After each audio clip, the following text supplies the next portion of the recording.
നമ്മൾ ഒരു കാര്യവും നിർബന്ധമായിട്ട് അനുസരിപ്പിക്കാതെ വിദ്യാർത്ഥികൾക്ക് ഞാനിപ്പോൾ ചെയ്യാൻ പോകുന്ന ഡ്യൂട്ടി കൊണ്ട് എനിക്കുണ്ടാകുന്ന ബെനിഫിറ്റ്സിനെ കുറിച്ചും ഡീമെറിറ്റ്സിനെ കുറിച്ചും വിദ്യാർത്ഥികളെ കൊണ്ട് ചിന്തിപ്പിക്കുക. നമുക്ക് എന്ത് കാര്യം വിദ്യാർത്ഥികളെ കൊണ്ട് അനുസരിപ്പിക്കാം പ്രഷർ കൊടുത്ത്.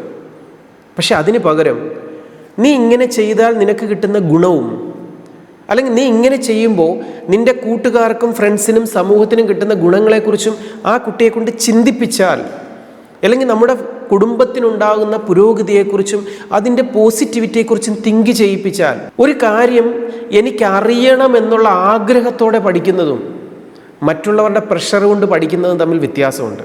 അഡ്വാൻറ്റേജസും ഡിസഡ്വാൻറ്റേജസും കൃത്യമായിട്ട് മനസ്സിലാക്കി കഴിയുമ്പോൾ എനിക്ക് തന്നെ അത് ചെയ്യണം എന്നുള്ളൊരു തോന്നൽ അവരിൽ ഉണ്ടാകത്തക്ക രീതിയിൽ അവരുടെ ഒരു തിങ്കിങ് കപ്പാസിറ്റിയെ ഡെവലപ്പ് ചെയ്യുന്നതിലൂടെയാണ് നമുക്കവിടെ റെസ്പോൺസിബിലിറ്റി വളർത്താനും ചെയ്യുന്ന ഡ്യൂട്ടിയിൽ അവർക്കത് എൻജോയ് ചെയ്ത് ചെയ്യാനും ഒക്കെ സാധിക്കുക.